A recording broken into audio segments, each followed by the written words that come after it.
Hey guys, this is Billy back on the channel, and today I'm going to be showing you guys how I clean my RCs. Alright, so today I'm going to be showing you guys how I go about cleaning my RC car. So, for anyone who's ever owned any off-road RC cars knows that these things will get dirty really, really fast. And sometimes it can be a pain to clean them.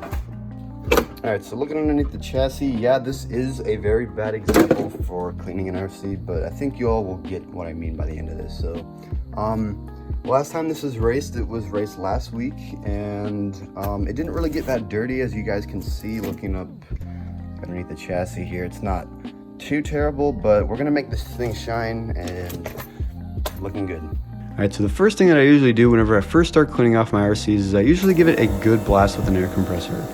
Now, what this is going to allow to happen is the car to actually be cleaned easier, as when everything is actually blown off, it'll be easier for the simple green to actually reabsorb. And this is also just a good rule to have in mind whenever you're just driving RCs in general. Every run, if you have an air compressor, blow it off. I'd recommend it. Especially get those areas that are tight, especially around the diff, as that's where a lot of dirt likes to pack up. So now that you're done blowing it off, I usually like to take mine outside onto the driveway as it has the most amount of sunlight.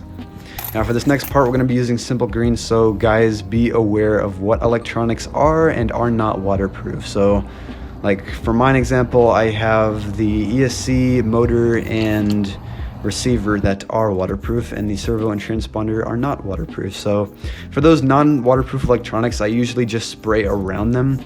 That way they can get clean without being in direct contact with liquid.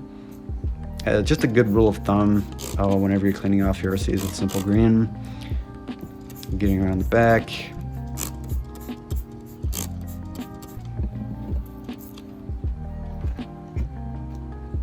And I of course like to get the bottom as well, so I'll usually just lay it up against something and then just blast the back with simple green.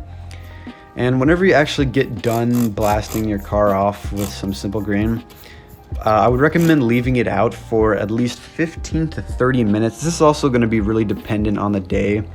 And of course, you're going to spray down your body as well. Can't forget that. Make it all nice.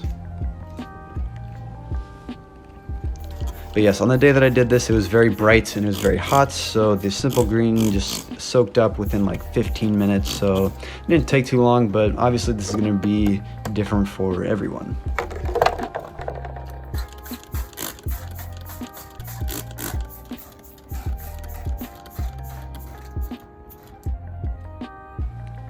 Alright, and there we are. This is 15 minutes later, and as you can see, the simple green has soaked up pretty well into both the car and the body.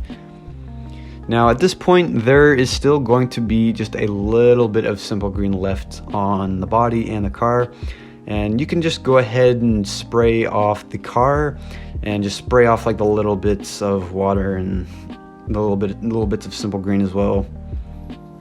But yeah, I know this isn't going to be the way for everyone to clean off their RCs, but it's how I do it, and it's worked for a long time, and my cars have stayed decently consistent over the last 2 years. I'm going to be making a video on Mugen soon for their shortages of truggies, but until then, I will see you guys later, and y'all have a good one.